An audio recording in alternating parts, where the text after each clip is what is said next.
Greetings from Camp Canoan. I am here this week serving as a chaplain. And as you can see behind me, I've got beautiful Sylvan Lake. This is the spot where the kids sit down every night for a campfire. They sing songs, they make a whole ton of noise. This week's camp has been filled with 10 to 12-year-olds. And as chaplain, I've been sitting down with them exploring Psalm 104. We are celebrating God's creation while also practicing compassion.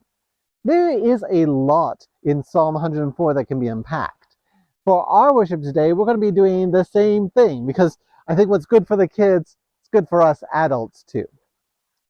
And one of the things the kids did this week was to read a lot of poetry. And I read them this poem in particular from Kevin Lyons. He is an Edmontonian. His book's called The Poet of Churchill Square. And for part of his life, he was experiencing homelessness.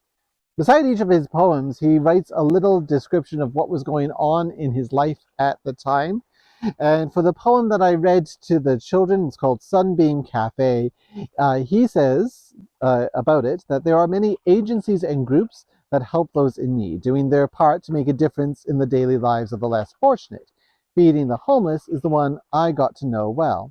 They are manned by volunteers, church women, and can make meals comparable to any high-priced restaurant.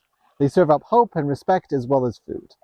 How often I thanked the servers of my meal that first year of my recovery. Let's hear now Leon's poem, Sunbeam Cafe. Have you ever eaten at the Sunbeam Cafe? It is slightly hidden. Off the main way, the coffee is always on, just like a pot of stew. Open every day. They serve quite a few.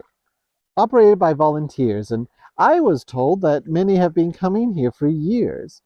You never know what sandwiches you'll get, but you will be treated with a smile and respect. A place to come in from the cold. There's always a seat, and you'll be surprised at the people you will meet. It's not new or trendy, but a very popular spot, and not just because the soup is always hot. You see, it's at a shelter, feeds the homeless and the poor. There's always a line up to get into the door. There is no charge. The food and love are free.